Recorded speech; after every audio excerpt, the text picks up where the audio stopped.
អត់ដែរដឹងស្ថានភាពនៅក្នុងសាលា UPP មានមុខម្ហូបច្រើនជំរឿច្រើនសម្បូរបែបសំខាន់តម្លៃសមរម្យទៀតគឺថាមានចាប់ពី5000រៀលឡើងទៅនិយាយទៅគឺកងទីនមកកន្លែងនេះលាក់ខ្លួននៅក្នុងសាលា UPP តែម្ដងហើយពុកម៉ែបងប្អូនចង់រកជាជំរឿអីក៏មានដែរនិយាយទៅគឺថារាល់ដងបើសិនជាយើងនឹកឃើញទៅដល់មុខម្ហូបនៅសាលាមានតែជាប្រភេទបាយឆាមីឆាក៏ដូចជានំប៉័ងសាច់ឯប៉ុន្តែនៅទីនេះគឺថាច្រើនមែនតើ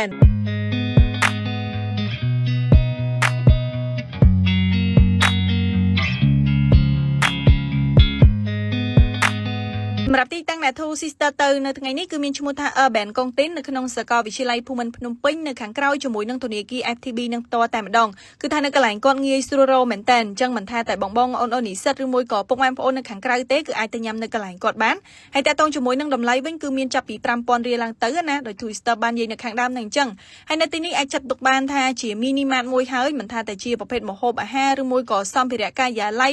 ប៊ិចសភៅនំចំណីអីទៅគឺមានទាំងអស់តែម្ដងហើយមិនថាតែជាប្រភេទបាយឆាលោកឡាបែបនេះក៏មានដែរគឺថាទំនងមែនតើហើយបើថាអាហារពេលព្រឹកវិញមិនថាតែជាប្រភេទកាទៀវខគោអីផ្សេងទេគឺថានៅទីនេះមានទាំងអស់តែម្ដងអញនិយាយបានថាចង់រកជាប្រភេទអាហារពេលព្រឹកក៏មានថ្ងៃត្រង់ក៏មានអាហារពេលល្ងាចក៏មាននិយាយទៅគឺ all in one នៅក្នុងនេះហើយខាងនេះគឺជាប្រភេទបាយឆាកាពិរបស់គាត់គឺថាទំនងមែនតើអញ្ចឹងបើសិនជានៅឃើញទៅដល់ម្ហូបនៅក្នុងសាលារដងដូច Twister បាននិយាយអញ្ចឹងគឺមានតែជាប្រភេទបាយឆាមីឆានំប៉័ងសាច់នំប៉័ងប្រហិតទេប៉ុន្តែនៅទីនេះវិញគឺ all in one និយាយទៅគឺថានៅក្នុងនេះមានទាំងអស់ហ្មងមិនថាតែជាប្រភេទបាញ់ស្រង់នំបញ្ចុកហើយសម្រាប់ទឹកសម្លនំបញ្ចុកគឺមានជំរឿឲ្យយើងជ្រើសរើសទៀតនិយាយទៅគឺងាយស្រួលពុកម៉ែបងប្អូនហើយអ្វីដែលកាន់តែ surprise ហ្នឹងគឺគេមានលក់មីកូឡានៅខេត្តបាត់ដំបងក៏ដូចជាញោមប៉ាតេអញ្ចឹងគឺថាទឹកជ្រលក់របស់គេទំនងមែនតើអញនិយាយបានថាកុងទីនតែមួយទេប៉ុន្តែដូចមានហាង4-10នៅខាងក្នុងហ្នឹងអញ្ចឹងព្រោះដោយសារតែមុខម្ហូបច្រើនជំរឿច្រើនសម្បូរបែបណាមិនថាតែជាប្រភេទ drink burger ក៏ដូចជាផ្លូវមាន់បំពងអីទេគឺថានៅទីនេះមានទាំងអស់តែម្ដងហើយឥឡូវនេះគឺថាមុខម្ហូបដែល Twister កំងបានមកដល់លើតុអស់ហើយ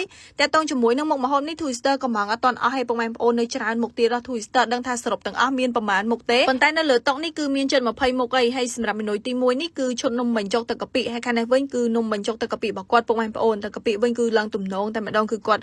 ដាក់ឲ្យយើងលាយនៅខាងក្រៅនឹងអញ្ចឹងណាហើយទឹកនំបញ្ចុកអញ្ចឹងគឺថាហត់មកមានកម្លាំងព្រឹសហ្មងហើយតេតងជាមួយនឹងរសជាតិវិញឆ្ងាញ់សឹងតែគ្រប់មុខតែម្ដងអញ្ចឹងសម្រាប់បងក៏ដូចជាអូនដែលរៀននៅសាលាភូមិន្ទភ្នំពេញក៏ដូចជា IFL ដែលធ្លាប់បានទៅញ៉ាំនៅកុងទីនមកកន្លែងនេះជួយ comment នៅខាងក្រោមវីដេអូប្រាប់ Twister ផងថារសជាតិរបស់គាត់ឆ្ងាញ់បែបណាដែរអញ្ចឹងណាកុំឲ្យថា Twister ចេះតែអួតថាកន្លែងគាត់ឆ្ងាញ់ហើយតេតងជាមួយនឹងតម្លៃបាយម្ហូបវិញគឺត្រឹមតែ6500រៀលទេគឺថាតម្លៃនេះសមរម្យមែនតើជាពិសេសសម្រាប់បងក៏ដូចជាអូននិស្សិតហ្នឹងគឺតម្លៃប្រព័ន្ធនេះសមរម្យហ្មងហើយមិនថាតែពុកម៉ែបងប្អូននៅខាងក្រៅទេក៏អាចទៅញ៉ាំនៅកន្លែងគាត់បានដែរព្រោះអីគឺនៅកន្លែងគាត់នេះគឺ welcome ហ្មងហើយសម្រាប់ burger នេះគឺគេមកជា set ជាមួយនឹង Pepsi អញ្ចឹងពុកម៉ែបងប្អូនអញ្ចឹងយើងញ៉ាំតែ burger មួយដាក់ Pepsi មកកំប៉ុងមកគឺមានកម្លាំងហ្មងអញ្ចឹងអត់ចាំបាច់ទៅណាឆ្ងាយទេហើយបើថាបរិយាកាសហាងវិញស្រស់ស្រាយគាត់មានតុច្រើនក៏អីច្រើនហើយតាក់ទងជាមួយនឹងស្លាបព្រាចង្កឹះសមអីហ្នឹងគឺគាត់មានដាក់ស្រស់តែក្តៅទៀតនិយាយទៅគឺថានៅកន្លែងនេះមានអនាម័យមែនតើ Twister បានតែឃើញផ្ទាល់ហើយគឺថាគាត់ជូតសម្អាតនិយាយទៅឡើងស្អាតភ្លឹងតែម្ដងណាអញ្ចឹងសម្រាប់ពុកម៉ែបងប្អូនដែលបានឃើញវីដេអូនេះគឺថាអាចទៅសាកល្បងញ៉ាំនៅក្នុងសាកលវិទ្យាល័យភូមិន្ទភ្នំពេញបានដោយ Twister បានបង្ហាញនៅខាងក្នុងវីដេអូហ្នឹងអញ្ចឹងហើយនិយាយទៀតគឺថានៅទីនេះមានច្រើនជម្រើស